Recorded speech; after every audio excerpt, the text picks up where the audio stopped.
Bismillahirrahmanirrahim. Assalamualaikum warahmatullahi wabarakatuh. Alhamdulillahi rabbil alamin. Wa bihi nasta'inu ala umurid dunya waddin. Ashhadu an la ilaha illallah wa ashhadu anna Muhammadar Rasulullah. Allahumma salli wa sallim wa barik ala nabiyyina wa karimina wa syafi'ina Muhammad sallallahu alaihi wasallam wa ala alihi wa sahbihi ajmain, amma ba'd. Jamaah subuh Masjid Al-Jabbar yang dimuliakan Allah Subhanahu wa taala, saya mendoakan semoga kita semua diberikan kesehatan oleh Allah Subhanahu wa taala, diberikan keimanan yang terus menguat untuk menghambakan diri kita kepada Allah Subhanahu wa taala. Jamaah subuh yang dimuliakan Allah Subhanahu wa taala, kita ini sehari kalau sholat wajib berapa kali bersahadat Bapak Ibu? Kalau sholat subuh kan tadi sekali, sholat zuhur 2 kali, asar 2 kali, maghrib 2 kali, isya 2 kali. Berarti 9 kali. Di dalam hadis yang diriwayatkan oleh Bukhari dan Muslim dengan periwayat sahabat Umar bin Khattab, itu kan Jibril pernah datang kepada Rasulullah SAW dan bertanya tentang Islam. Akhbirni anil Islam. Wahai Muhammad, ceritakan kepadaku tentang Islam. Faqala an tashhadu an la ilaha illallah wa an tashhadu anna Muhammadar Rasulullah. Nah, artinya di situ kita bersahadat salah satu syarat menjadi muslim. Nah, mari kita bahas ini supaya ketika kita sholat 9 kali kita bersahadat dalam sholat, itu biar lebih mantap. Jadi jamaah yang dimuliakan Allah Subhanahu wa taala, hadis itu di awalnya itu bainama nahnu julusun inda Rasulillah sallallahu alaihi wasallam. Kata Umar, ketika kami duduk-duduk di masjid bersama Rasulullah sallallahu alaihi wasallam, fattala alaina rajulun syadidu bayadis siyab. Lalu datang seorang laki-laki dengan pakaian yang sangat putih. Wasawadu asy'ari, dan juga rambut yang sangat hitam. La yura minhu min asaris safar, tidak terlihat tanda-tanda letih maupun lelah karena berjalan jauh. Wala ya'rifu minna ahad, tapi tidak seorang pun yang mengenali orang itu. Fasala Rasulullah sallallahu alaihi wasallam akhbirni anil Islam. Lalu dia bertanya kepada Rasulullah, sampaikan apa Islam. Bahkan diceritakan di hadis itu, fa asnada rukbatayhi ila rukbatayhi wa wada'a kaffayhi ala fakhzai. Setelah dia datang lalu dia duduk di depan Rasulullah sallallahu alaihi wasallam, dia sejajarkan dua lututnya dengan lutut Rasulullah sallallahu alaihi wasallam, lalu dia letakkan dua tangannya di atas pahanya sendiri. Persis ketika kita sholat tadi. Lalu dia tanya, wahai Rasulullah, sampaikan, terangkan tentang Islam. Lalu Rasulullah menjawab syahadat yang tadi. Bapak Ibu yang dimuliakan Allah Subhanahu wa taala, lihat nanti di akhir hadis itu Rasulullah bertanya kepada Umar, wahai Umar, tahukah kau siapa laki-laki itu? Kata Umar, Allahu wa rasuluhu a'lam. Allah dan Rasulnya lebih tahu. Rasulullah berkata, huwa Jibril ya'tikum yu'allimukum dinakum. Itu adalah Jibril datang untuk mengajari kalian Islam. Jamaah yang dimuliakan Allah, pelajaran pertama dari hadis cerita datangnya laki-laki itu, dia kan orang pertama bajunya bersih, Pak.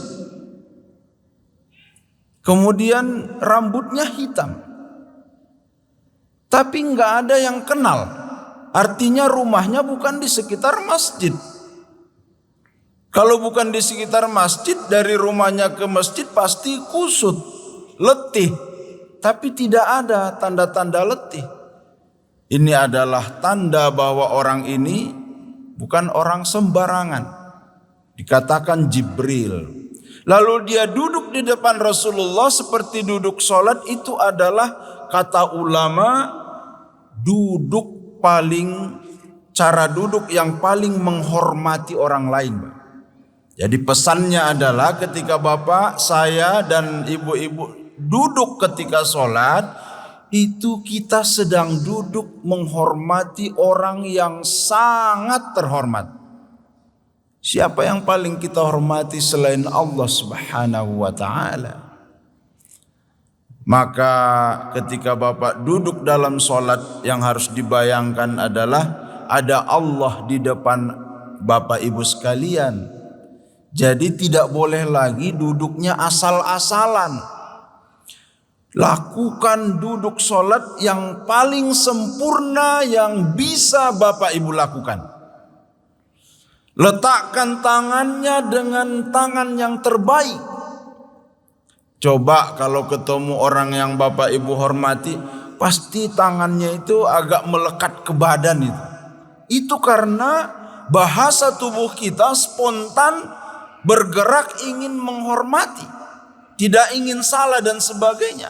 Ini di depan kita ada Allah Subhanahu wa ta'ala. Kita duduk harus dengan cara yang terbaik. Jibril datang, duduk di depan Rasulullah, menghormati Rasulullah, sekaligus mengajari kita bagaimana menghormati orang yang sangat kita hormati.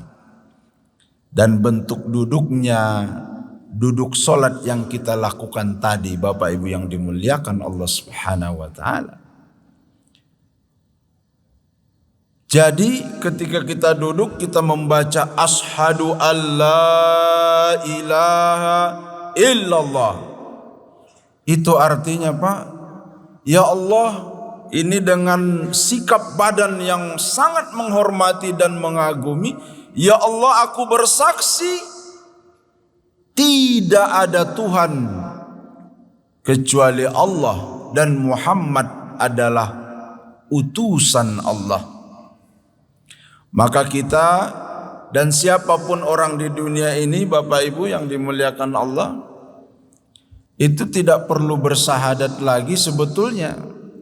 Karena di dalam hadis Rasulullah sallallahu alaihi wasallam berkata, kullu mauludin yuladu 'alal fitrah. Setiap manusia yang lahir itu fitrah Islam.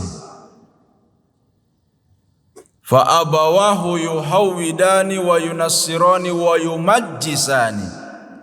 Maka orang tuanya lah yang mengeluarkannya dari Islam, menjadikannya Yahudi, Nasrani, Majusi dan seterusnya. Karena kita sudah bersaksi, alastu bi rabbikum, kata Allah di alam lahir harahim, kita jawab bala syahidna. Betul ya Allah, kami bersaksi hanya Engkaulah Tuhan. Nah, atas dasar itu kita tidak perlu bersahadat lagi ketika ada di dunia ini, selama kita muslim. Makanya pertama-tama Jibril mengatakan akhbirni anil Islam. Ajari, sampaikan kepada saya apa itu Islam. Islam itu dari kata aslama yuslimu, menyerahkan diri, Bapak Ibu. Jadi yang menyerahkan diri itu yaitu orang yang menyerah,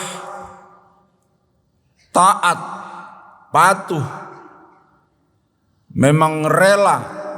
Jadi kita ini selama menjadi muslim, kita sedang rela, patuh dan taat kepada Allah Subhanahu wa taala. Maka kalau ada orang yang murtad, kalau ada orang yang tidak patuh, tidak taat, maka dia kafir dan kufur. Jadi tiket kita untuk diakui menjadi muslim itu syahadat. Dan itu kita ucapkan minimal 9 kali sehari, yaitu asyhadu an la ilaha illallah.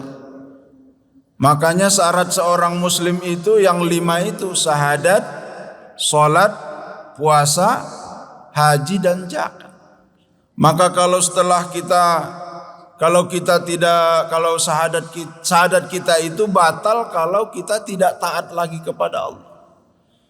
Syahadat kita itu batal kalau kita mulai menuhankan selain Allah. Hati-hati Bapak Ibu. Tidak hanya ucapan yang membuat kita itu menuhankan selain Allah, tapi perbuatan juga. Yang paling banyak dituhankan sekarang itu ya uang. Bahkan orang-orang pintar, dukun dan sebagainya, setan. Jadi syahadat kita itu bisa batal kalau ketaatan kita kepada Allah. Makanya kita mengulang-ulangnya sehari 9 kali minimal. Kalau ditambah sholat sunatnya, ditambah sholat-sholat yang lainnya menjadi sering. Karena Allah tahu, karena Dia yang menciptakan kita, kita ini gampang melenceng, gampang terpengaruh. Makanya karena di dalam diri kita disimpan yang namanya kulubun, hati.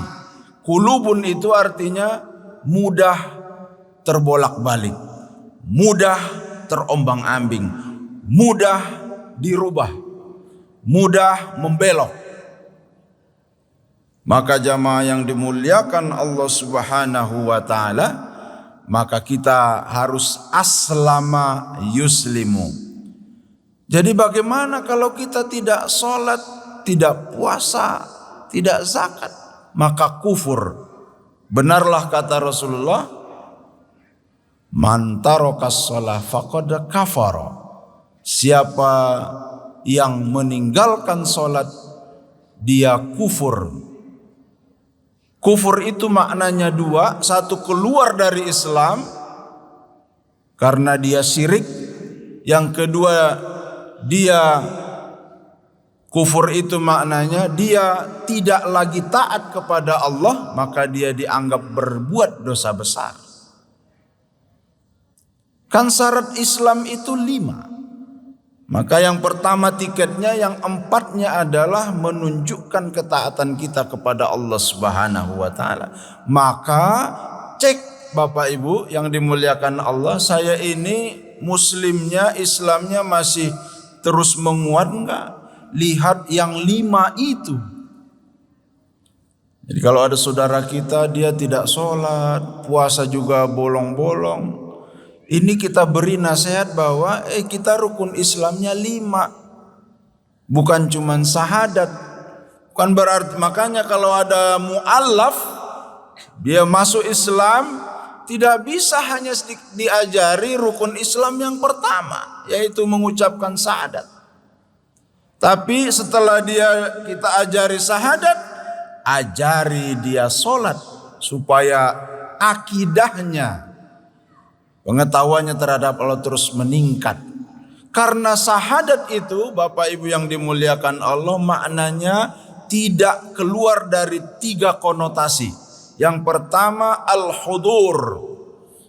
Al-hudur artinya hadir. Jadi Bapak kalau bersyahadat itu harus hadir, harus sadar, harus tahu. Makanya saudara-saudara kita yang berperang di Palestina itu disebut syahid. Itu dia mati syahid karena meninggalnya disaksikan oleh malaikat.